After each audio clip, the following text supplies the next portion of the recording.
get on with their lives. Until today. This man is about to shake America's confidence in its banks to its very core. He's put his money in his local bank, the Bank of United States.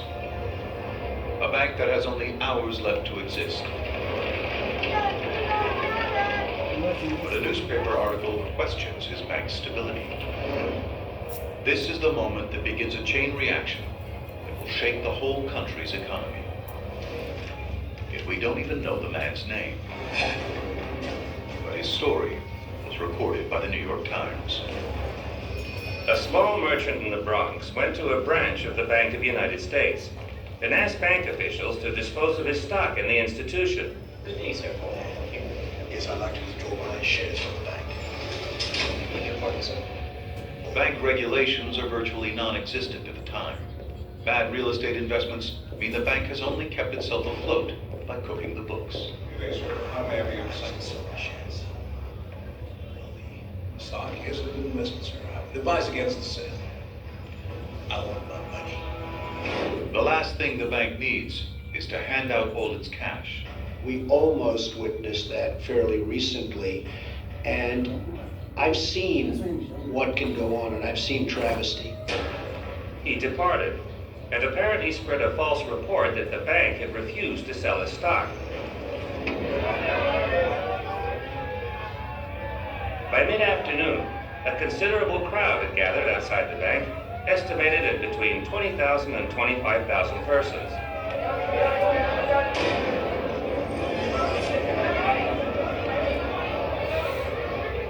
This is the day worry turns to panic. Would the banks go the same way as the stock market? Hysteria spreads like wildfire. $2 million are withdrawn from this branch alone. Even though all the anxious depositors who asked for their money before closing time were given it, the crowd became restless. A squad of police were sent in to control them.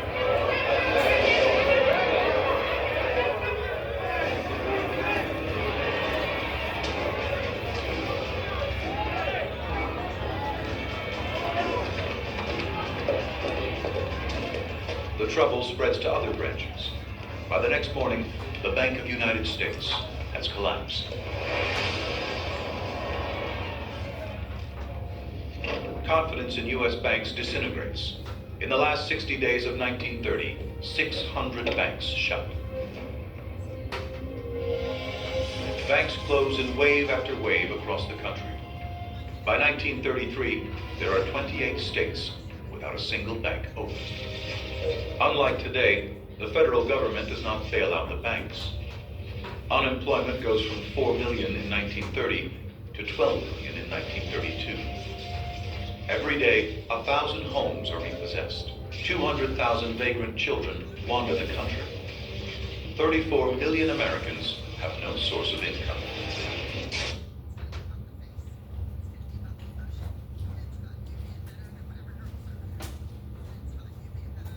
So what led to the stock market crash? What were the banks doing? He was not paying something back then. Okay, so they started off lending too much money. Right? That's where they started messing up, lending too much money. Because when you pay someone back, what they normally ask for? Interest? Interest. So that's where they're gonna get their money. I loan you 2,000, okay, cool. When you pay me back, I need 2,500. 500, that's my pocket money. 2,000 is just putting back what I gave out. I'm making a profit off of that. 500 will be my profit, right? So started off lending too much money. People weren't making the money that they were needing to make, right? So they were unable to pay their bills, in other words. So they ended up defaulting the banks because stocks, banks need to hold that money, so they keep doing it. We're seeing the rise. So how did banks, let's write this down, answer this question. How did banks cause Americans to lose confidence? No, answer the question. How did the failures of the banks cause Americans to lose confidence.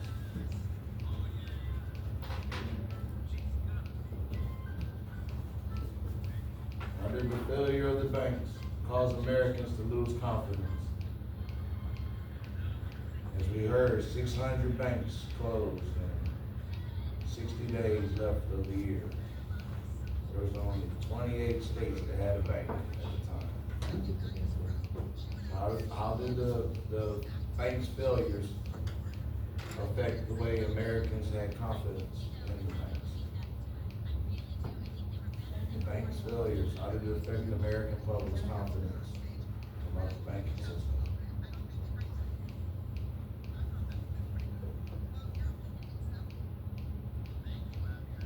Think about it, 10, 15 years before this, when there were issues with the child labor laws, right?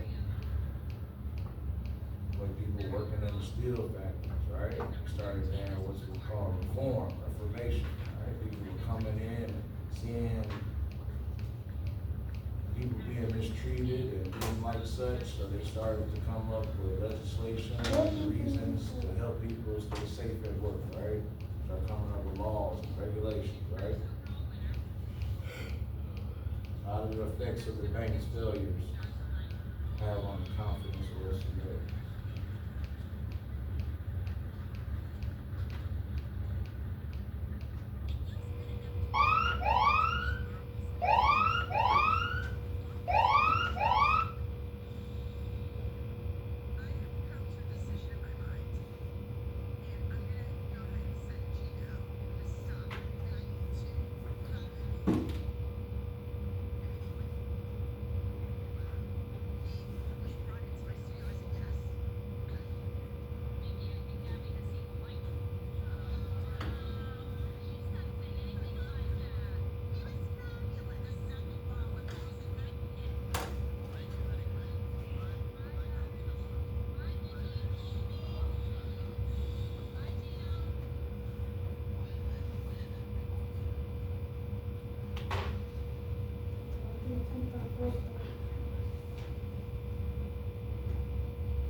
What effects did the bank failing have on us, Americans' confidence? Banks were failing. So right now, you go to the bank today, you go to the ATM, go get your money out. How's that gonna affect your confidence? You gonna be happy? No, you're gonna be pissed off, right? Mm-hmm. Right, so you're gonna try to go into the bank, speak with the manager. Hey, it's over my money, bro. Oh, sir, well, you don't wanna hear that, right? So you're gonna lose confidence in the bank. You're gonna feel as if, man, you know what, I'm not putting my money in here no more, I'm keeping my money at home. At least I can save it then. I gotta worry about the bank just closing all of a sudden and then looking at me like, well, appreciate you, buddy, while we could. You know. One thing about life is something for something. It's never nothing for nothing. You're gonna do something for somebody, you're gonna have an expectation they do something for you eventually, right? It might not be right away. So it goes back and forth, right? So so of course you're gonna lose confidence. I'm trusting you with my money, you telling me I can't get my money? I can't get it, nothing out, couple dollars? So if you have money, right, and you're witnessing that this is happening to your fellow Americans, what would you do?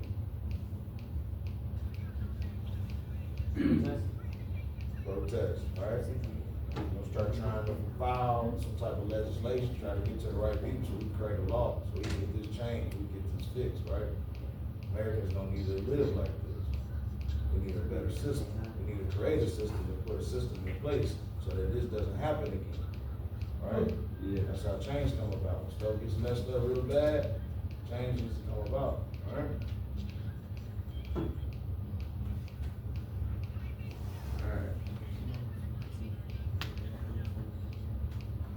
Alright, draw 1, 2, 3, 4, 5, 6. Draw 6 columns. You can make them fairly small. We're gonna do our definition and our sketch. You know, read the definition, you're gonna sketch what it looks like to you, and then come up with a word or a phrase that'll help you remember the definition.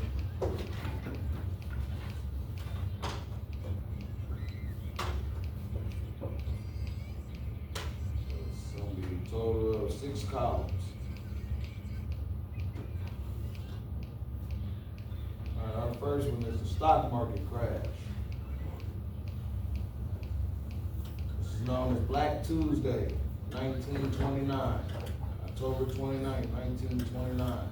Stock market lost millions of dollars due to over speculation. People were speculating, they were assuming, they were guessing that stocks were just gonna keep going up and going up. Well, it doesn't always work like that. So, stock market crash, known as Black Tuesday, October 29, 1929. Stock market lost millions of dollars due to speculation.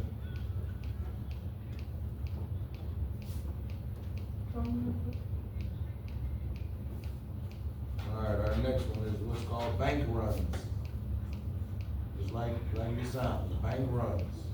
If a bank was a building with some tennis shoes on and took off running, right? Just like that sounds, bank runs. Alright. Bank runs were people who feared losing their money, so they rushed to the banks to take all their money out before it was gone. So people were making bank runs. They were rushing to the bank to take out all their money before their money was to be gone. Bank runs. It was a fear that caused people. All right, well, the projected one now, we'll see.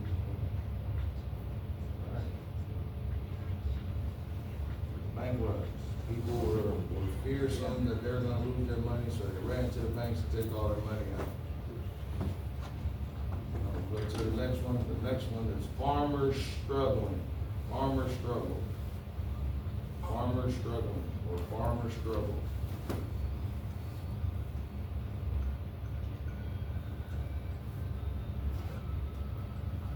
The farmers' struggle of this time was farmers were in extreme debt due to the dust storms, which made it difficult to grow crops.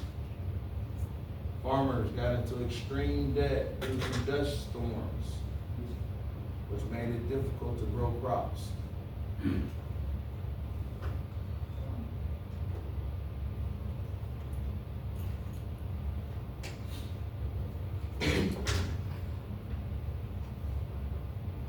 Farmers struggle. Farmers struggle. Farmers got into extreme debt due to dust storms, which made it difficult to grow crops.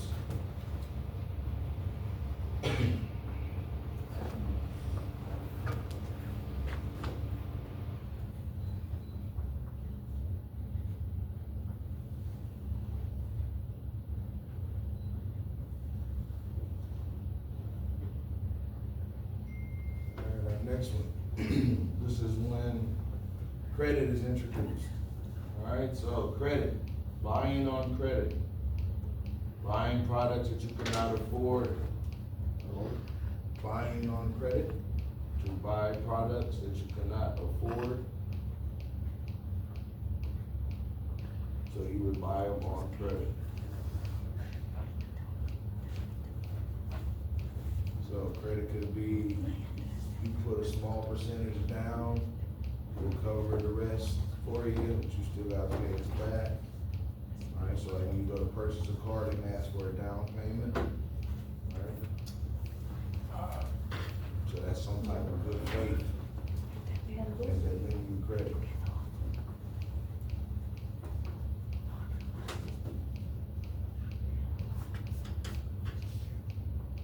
Alright, our next one, number 5, overproduction.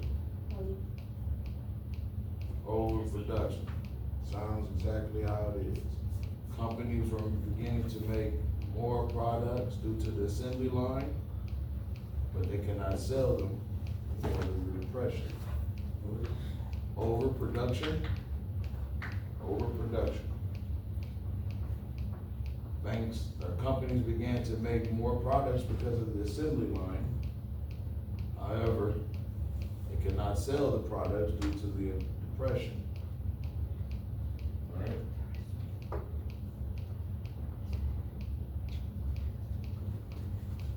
So imagine if the United States had not become so isolated, might have been able to sell some of those items to the other countries, alright?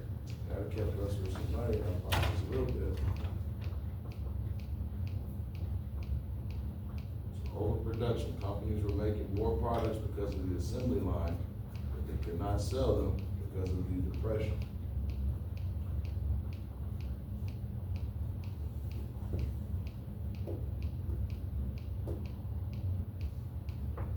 That goes into the last one, which is limited trade.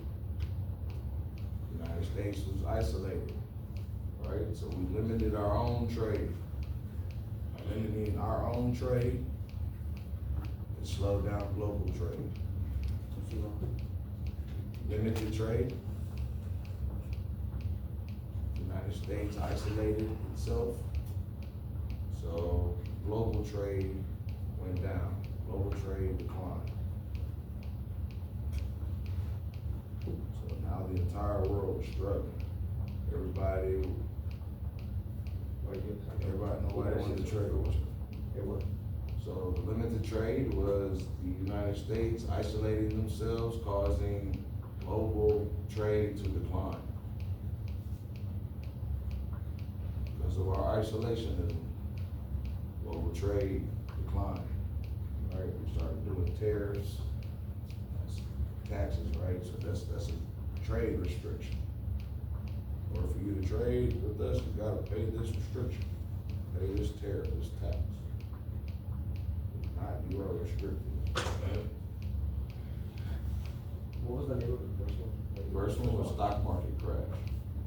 So the stock market crash, we had bank runs, we had farmer struggle, we had credit or buying on credit, overproduction, limited trade.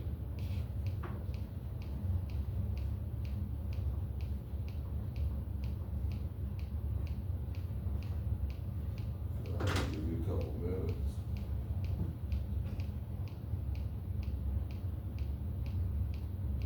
Let's see, a minute and a half. Tighten everything up.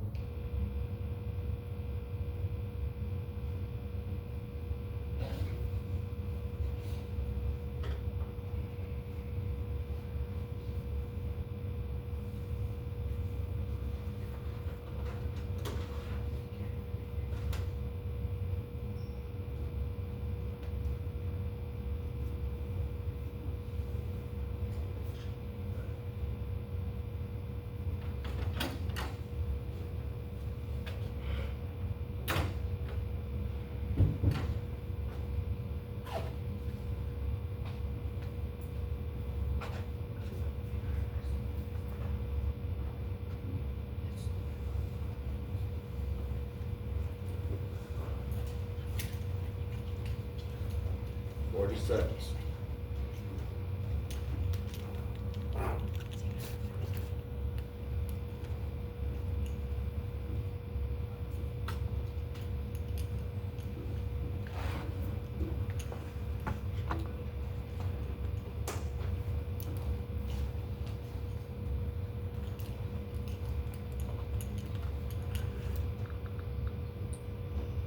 10 seconds.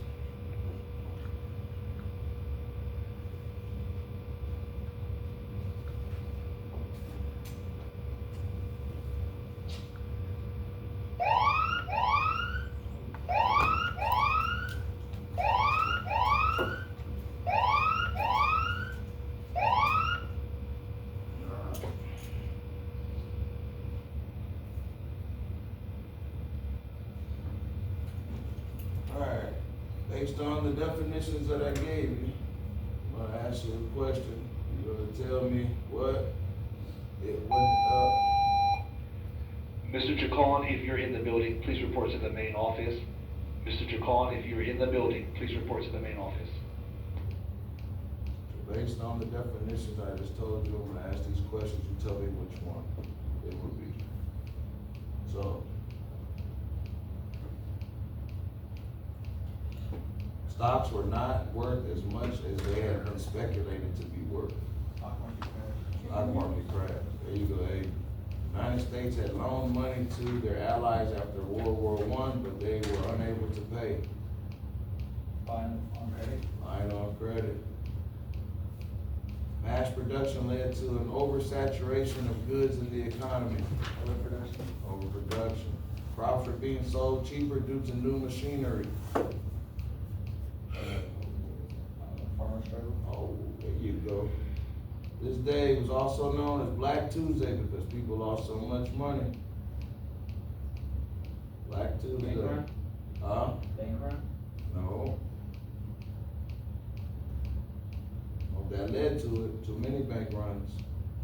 Led to what?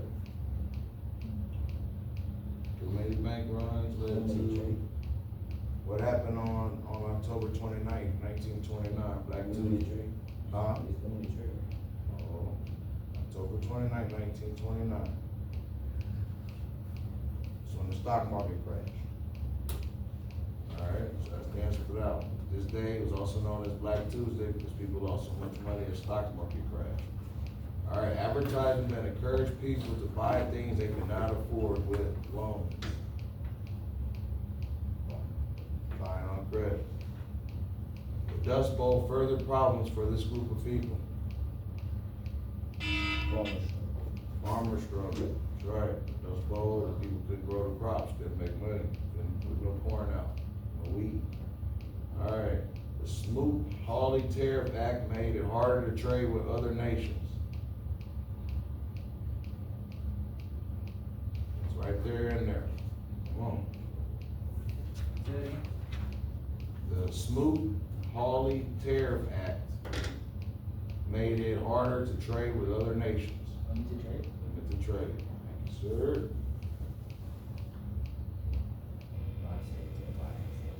You gotta say it loud and proud, well. Show that confidence. Watch a quick video.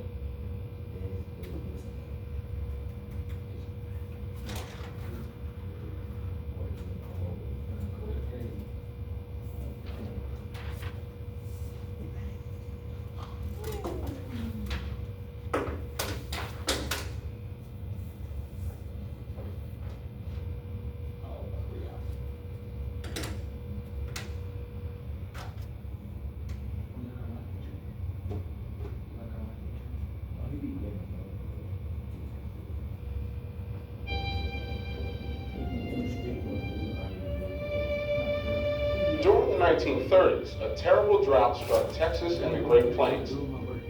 This one was different from any drought in the past. It triggered a decade-long series of dust storms that became known as the Dust Bowl. The causes of the Dust Bowl were both natural and man-made. Lack of rainfall made the ground that grew wheat, corn, and other valuable crops parched and cracked. Over-farming and outdated agricultural techniques eroded the once fertile topsoil and depleted the ground of its nutrients. In Texas, many dust storms were mild, but there were a few severe ones called black blizzards. Picture a snowstorm, but instead of fluffy snow falling from the sky, imagine dark, choking dust swirling all around. The dust storms bring darkness at noon.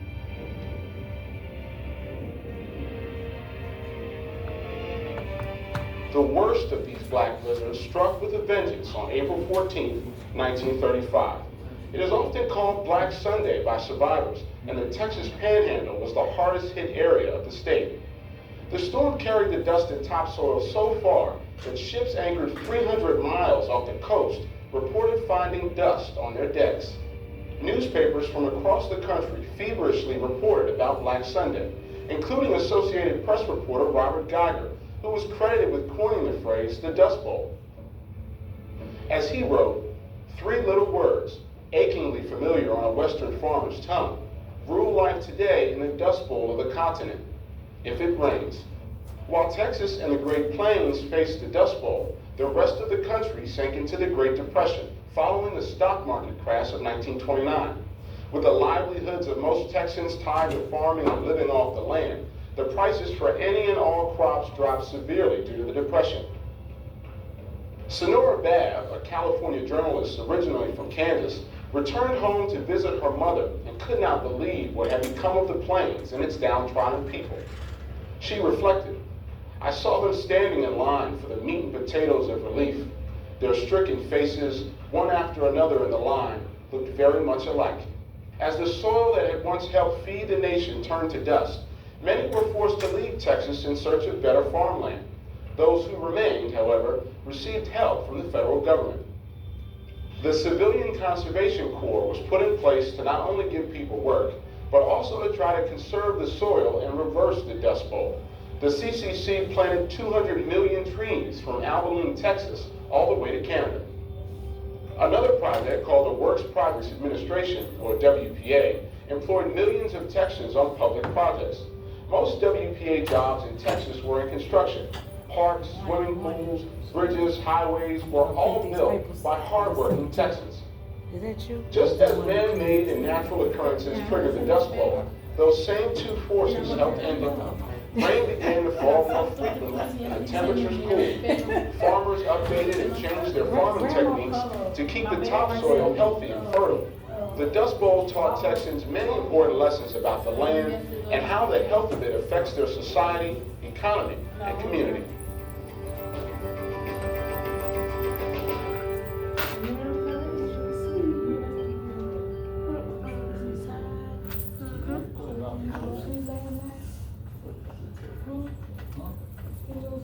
Hey teacher, do you teach your science lessons like this? Or like this? This? Or like this? This or... well, you get the idea. Generation Genius brings videos, lessons, worksheets, and so much more right into your classroom for an experienced team. Good morning. How are you? Hi, Sarah. Hi. How are you? Good.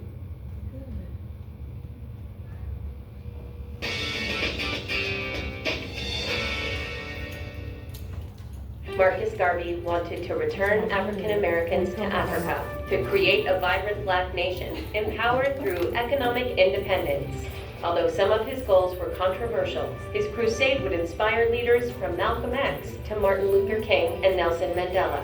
Garvey was certainly a controversial figure, but the concepts that we now think of as Black nationalism and Black pride started with Garvey's pronouncements.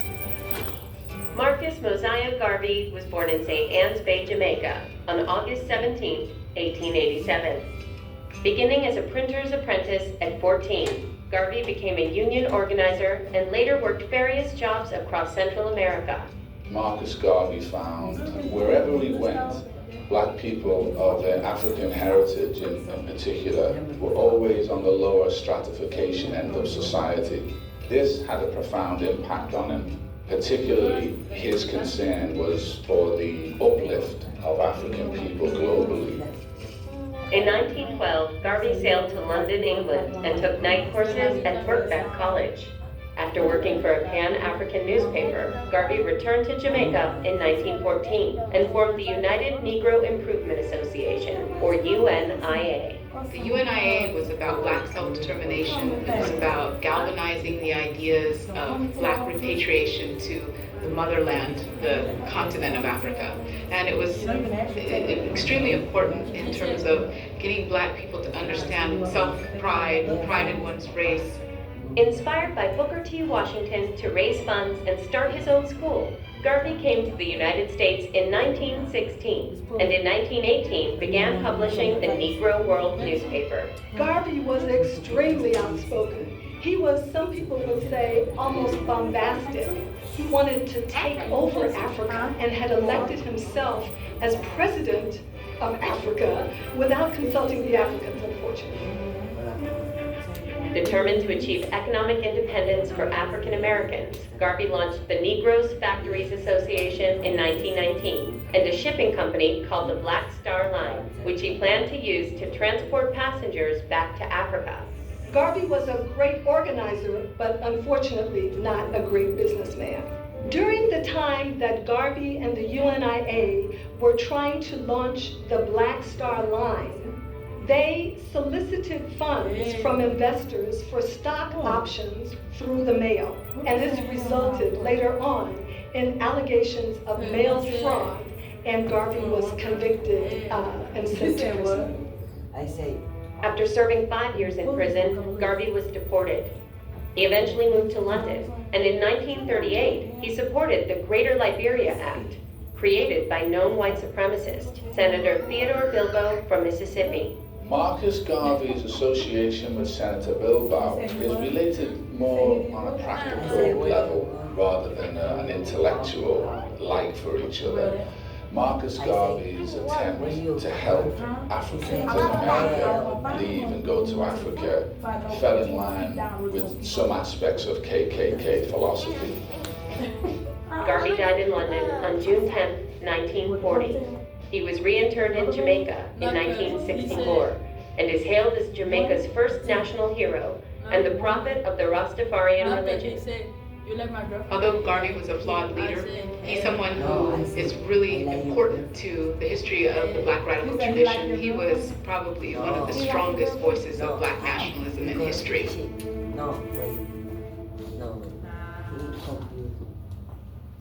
Check this out. I'm going to show you how I afforded this card. Okay, you ready? All right, 118. Earlier this week, President Obama granted clemency to two.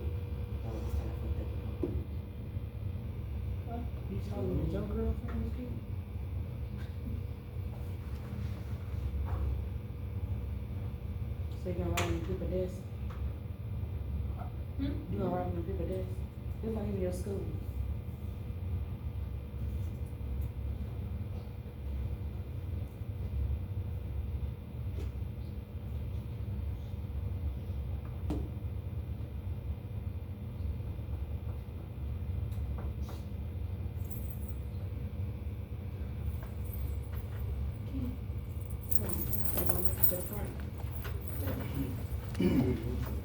Alright, what was the reasons for the Great Depression? We'll fill in the blank. So, collapse of the stock market we know was one, which led to consumer confidence, right? Declining, because people didn't trust the banks, right? So what's another reason? Was it decrease in interest rates? Was it the failure of banks? Was it people losing manufacturing jobs? Or because of war? Failure of banks. Good job. Alright, which statement identifies the cause of the stock market crash of October 1929? Boycotts, over-speculation, bank failures, make-work programs. That's what I'm talking about. Why? Over-speculation, right? You were speculating too much, can't handle it. Alright, so look at this cartoon here. Looks like two what they call hobos. Hobos were people who back then that just hop trains, trying to find somewhere to make some money, do something different, maybe escape to other places, right? Hobos. Okay, so we see two hobos in this picture. Now, what are these hobos representing? Men who used to be rich, poor people, speculation for the stock market, or people who work for the railroad? Poor people. All right, here's another one. Yes, sir. How many questions do you want to put? That's a good question. I'd say probably like 20 to 30. Do you grade it? It depends. If they're gonna put it within the computer system, then no, I won't. The computer automatically do it for you guys. If it's via paper, then yeah, I'll grade it. There's gonna be particular questions that we didn't get to go over because we missed last week, so those questions are going to be omitted. So if the district doesn't remove those questions when they give me the test to give you guys, then I have to go through it and see what I did not teach you and remove those questions. So don't stress, I got you.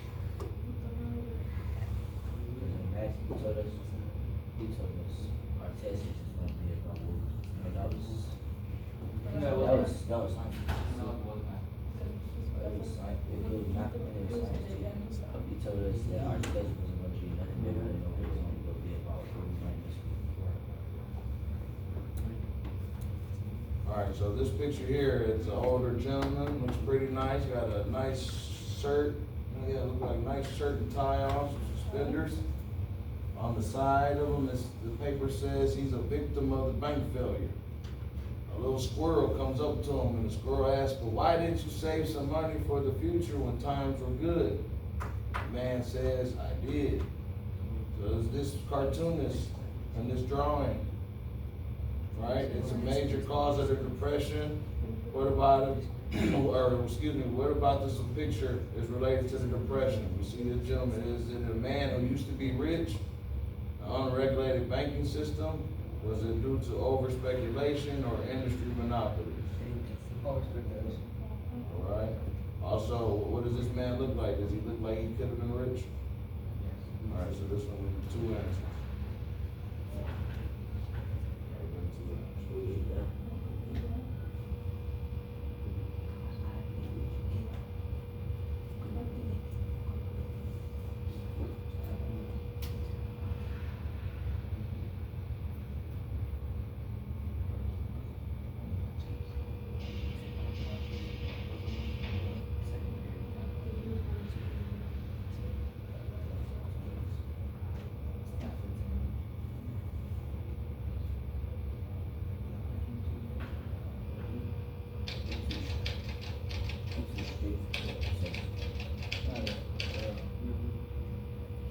Over-speculate. Verb. 1. Finance. To spend too much money in speculation.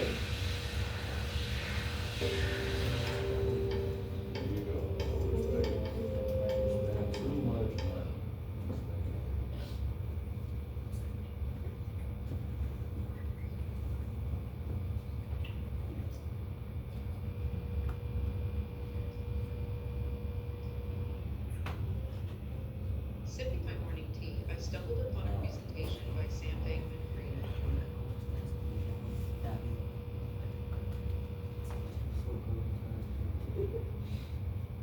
You talking to me? Yeah.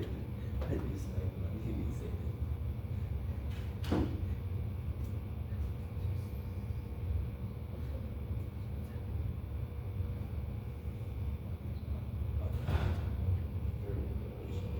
The birth of my daughter was also the same day that the worst financial thing has ever happened to me. I had a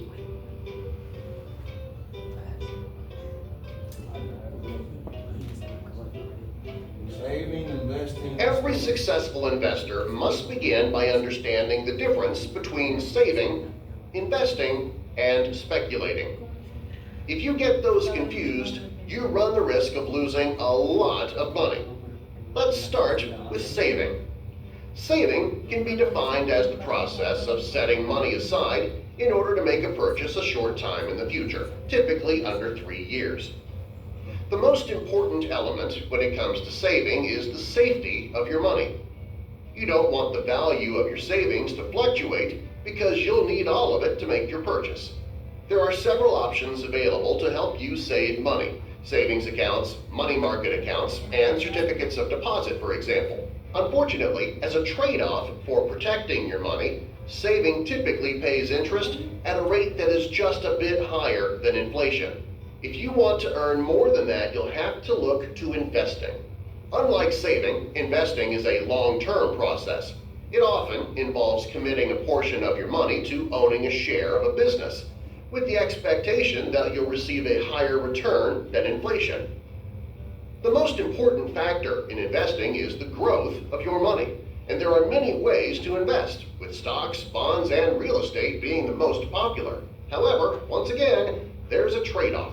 While investing typically offers better returns than saving, it also carries more risk, as the value of your investment bounces up and down, at least when looked at in the short term. To be a successful investor, you must invest your money for at least 3 years. That's because, over longer periods, the value of your money will appreciate enough so that even if the value of your investment falls over a short period of time, it will still be higher at the end of the period than it would have been if your money had been sitting in a savings account. But what if you need to grow your money quickly? That's where speculating comes in. Speculating involves putting your money at risk with the hope that you will earn a high return in a short period of time. Day trading is a good example of speculating, where stock trades are opened and closed in a period of minutes or hours. Speculators can win big, but they can also lose everything. So, to sum up, save to protect your money, invest to grow your money, speculate to gamble your money.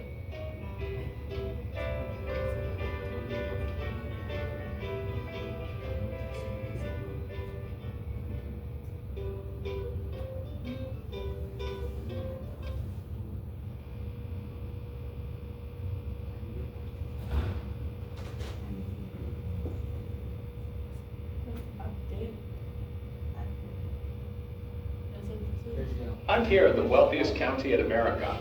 Why am I here? Because this place holds an artificial intelligence.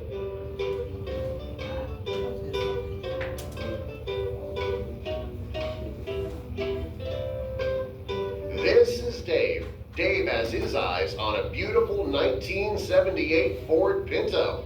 Barely used. It's a bargain for $24,000. In a world without inflation, Dave could simply save $8,000 a year for 3 years, and he would have exactly what he needs to buy his dream car. But what happens when we add 3% annual inflation, the historical average in the US? The price of the car jumped from $24,000 to over $26,000, an increase of more than $2,000. And that's the curse of inflation. Your money is worth less in the future. Take a common household item like a table. In 1913, the price of a table was $20. Today, that same table would cost you $470. That's an increase of 2,253%. So if your assets are in danger of being overcome by the rapidly rising waters of inflation, what can you do? How can you get ahead? You have to grow your assets faster than the rate of inflation. You have to outpace it. But if that's true, then bonds, savings accounts, and money markets are out because their rate of growth is just too small. Inflation will gobble it up. If you want to grow your assets faster than inflation, you'll need to invest in stock or real estate. Both have a track record of beating inflation. For example, historically, stock has earned a premium of 6.6% over inflation over time. So if you were to invest $1,000 today and earned 6.6% each year in 30 years, you'd have $6,803, and that's after inflation. Or, better yet, imagine that you invested $1,000 each year over that same period. After 30 years, your cumulative investment would have grown to $87,928 after inflation. And that should be more than enough to buy the Ford Pinto of the future.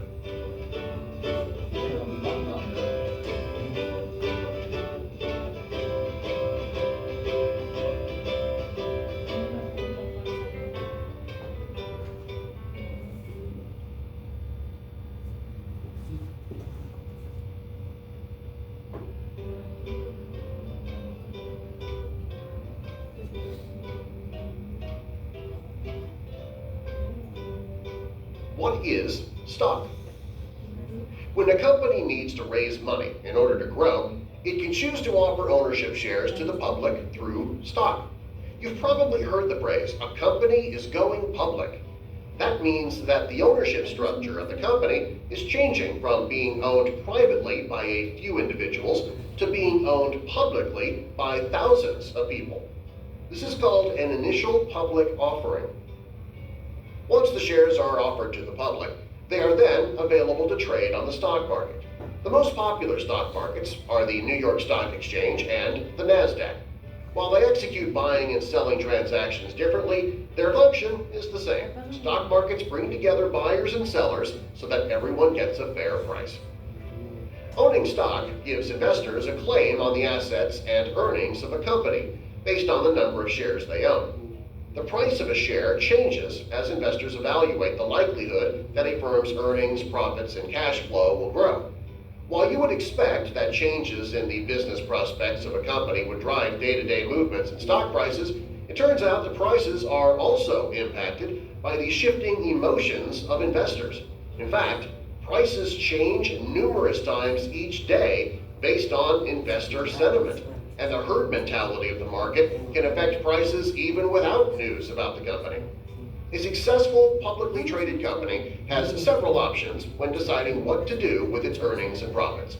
It might choose to pay out a portion to investors in the form of a dividend. Many mature businesses with stable cash flows pay shareholders a high dividend as an incentive for them to invest.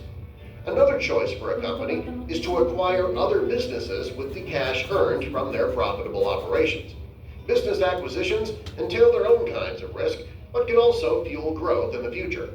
Finally, a company might decide to buy back its own stock with the cash it accumulates.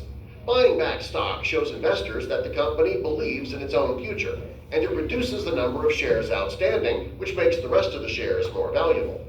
If a company can grow its earnings and profits, then the price of its shares will increase. This growth, along with the value of the dividends it pays, will often outpace the rate of inflation over time. Investors who buy stock expect to be rewarded for the risks they take, with much higher returns than they would receive if they simply lent money to a business by buying their bonds.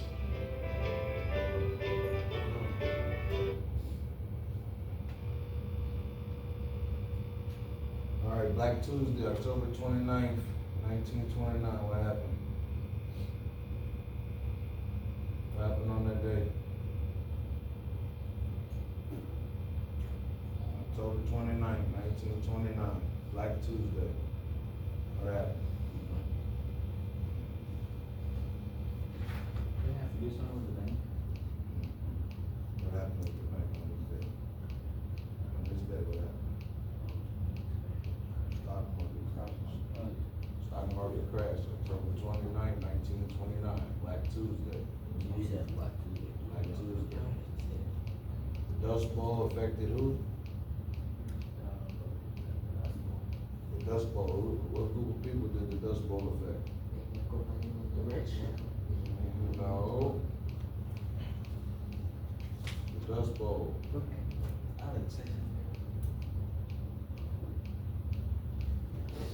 you don't get. Every class is us.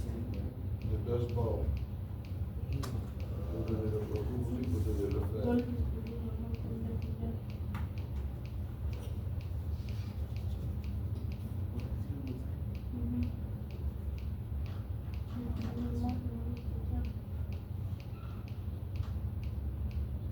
The what? The Dust Bowl, who did it affect? Farmers, yes, sir. All right, so we had Smoot-Hawley Tariff Act, made it hard to trade with other nations. So what did that do for us? What did it do? Remember, we had the stock market crash, it's based on our definitions. Alright, so the tariff made it harder to trade with other nations, so what did that do? Trade to trade, there you go. Alright, crops were being sold cheaper because of new machinery. What group of people faced this struggle? Farmers. Mass production of too many products. Overproduction. We loaned too much money out, which led to what? Buying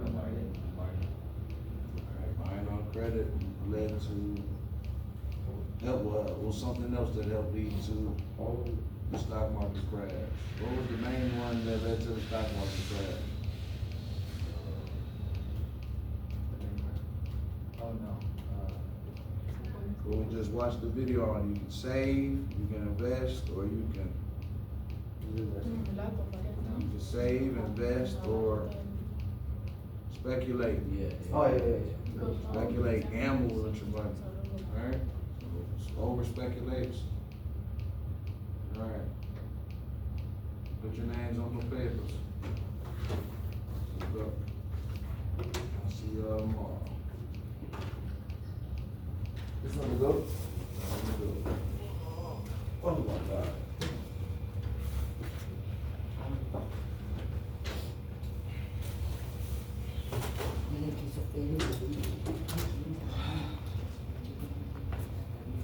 Jake, it's time to go.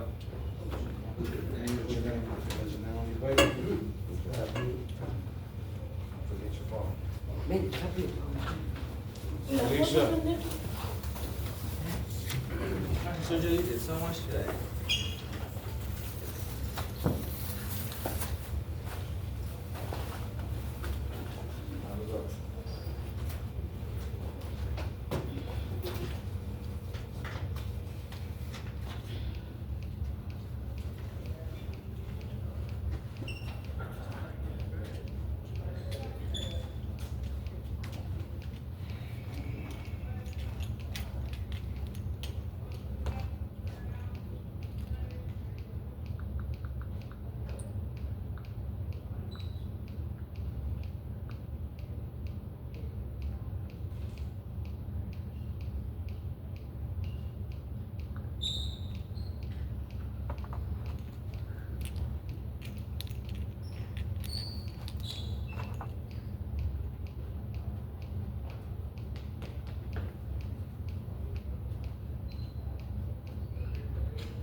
So, my thing for today, my question for the women, whoever choose to answer it today.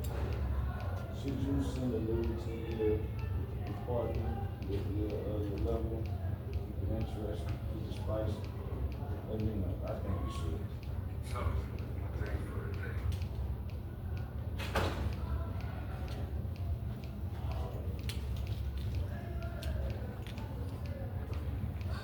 So.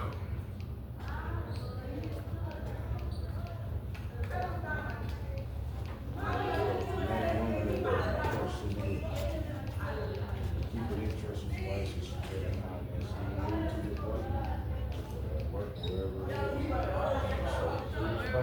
So,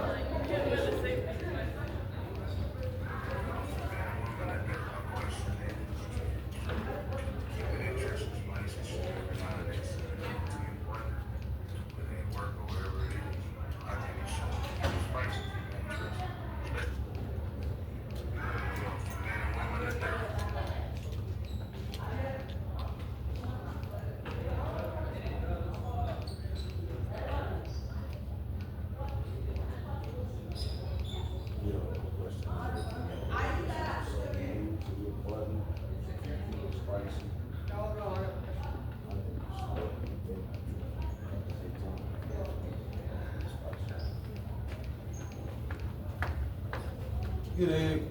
Hello, All Mr. right. J. How Hey, is Darren. Lopez? Was your daughter like there on Mr. Walker? Were you not there, Mr. Walker? I mean, Miss Walker? No, I was there.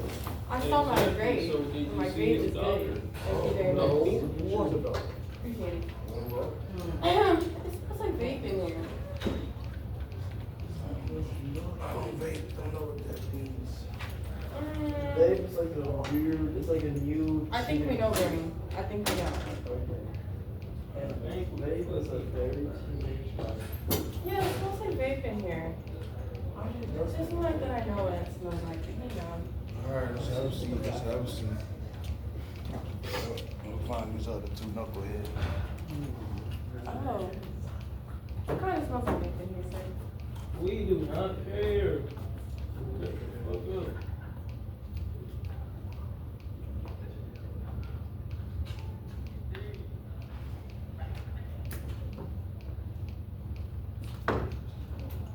Ooh. You know, some people just like to hear themselves talk. They don't make much sense a lot of times, but they just love to hear themselves talk. Those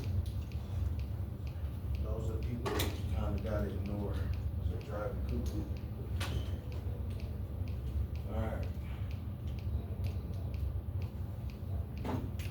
Wait. Couple seconds, and we'll jump in.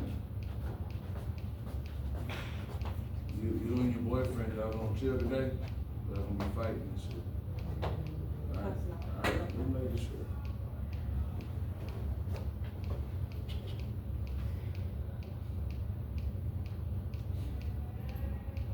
Everybody's passing. Should be. Imagine the kids that came at the beginning, got caught vaping, fighting, got kicked out, got possibly repeat the grade. Y'all might be a few things. Wait, so you get caught vaping here, or what do you mean, like, get what you? Yes, you will get kicked out. That's the dumbass question. So imagine all that. Summer school's supposed to be 4, 5 weeks. Just had a whole week off. Right? For those who stuck it out, it actually works out for you guys. All you really had to do was just get up, spend 6, 7 hours a day. That's it. It ain't been that strenuous. Where he at? We start. You can you gotta get started, you got a sheet of paper? Yeah. Once you have a sheet of paper, all right. Let's start do now, here we go.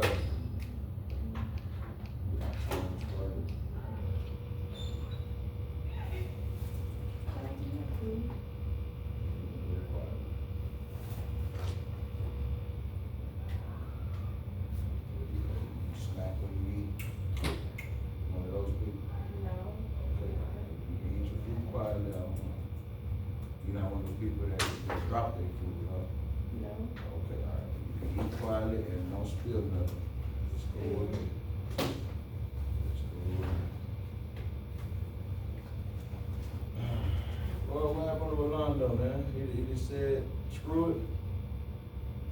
He said or something? Okay, all right? He's all right? Oh, you don't know. Oh, he's all right. Don't want to be in that grade again. All right, see the Donna, somebody seen Kylie today? No. She was in the other experience.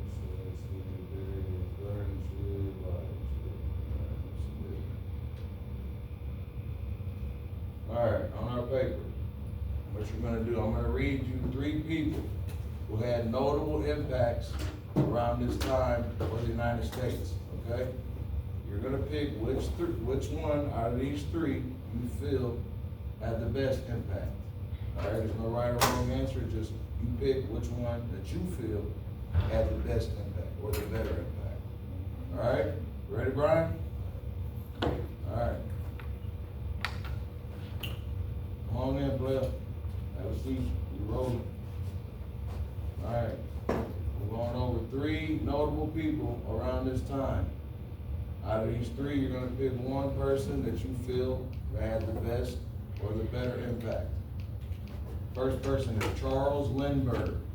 Charles Lindbergh was the first person to fly a plane across the Atlantic Ocean. The impact was that it showed that it's possible to fly across an ocean, which helped make modern air travel possible. Charles Lindbergh, first person to fly a plane across the Atlantic Ocean.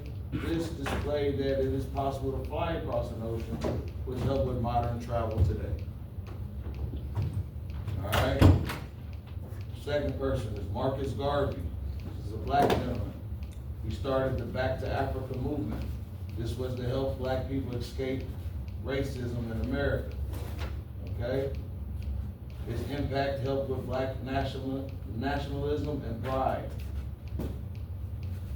Marcus Garvey had the Back to Africa movement. This was to help African Americans escape the racism in America. The impact was that it created nationalism and pride. And the third one, Henry Ford. Henry Ford created the assembly line. This was allowing us to now mass produce cars so that everyone in America can afford one. First person again, Charles Lindbergh. Flies a plane across the Atlantic Ocean, helps with modern travel. Marcus Garvey wants black people to go back to Africa to escape racism. And Henry Ford creates the assembly line. That's where we can mass produce products now.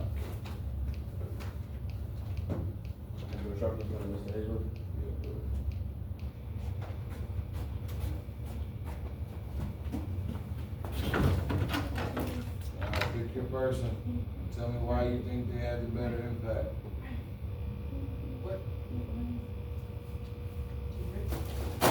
Charles Lindbergh, the man who helped us modern travel, flew across the ocean. Marcus Garvey, helped black people escape racism. Or Henry Ford, with the mass production of cars, we got the assembly line. All right, we should be writing, Brian. Focus. Minute 30, you need to be writing. Who had the better impact? Was it Charles Lindbergh? Allowed us with modern travel, so we can fly across bodies of water now? Was it Henry Ford with his assembly line? Allowing us to mass produce products? Or was it Marcus Garvey who helped black people escape racism in America, giving black people some pride and nationalism? You got pen?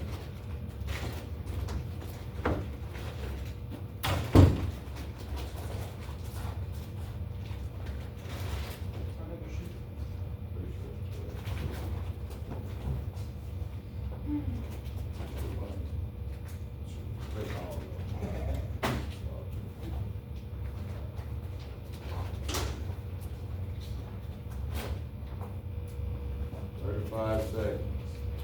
Who had the better impact? Charles Lindbergh, Charles Lindbergh, who flew across the Atlantic Ocean. Marcus Garvey helped black people escape racism. Or Henry Ford, who created the assembly line so we can mass produce products. Who had the better impact?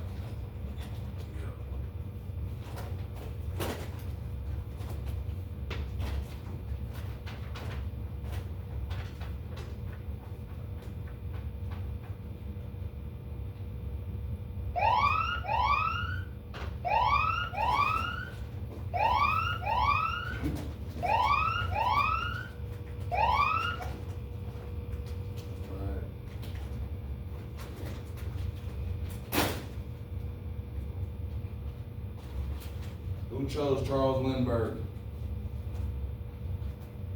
Somebody chose Lindbergh? No one chose Henry Ford? Why do you think he had the best or better impact? Because I ended up making a lot of cars. And Alright, created the automobile industry, and also other companies were able to take note and build an assembly line so we can start having faster products produced just all around, alright?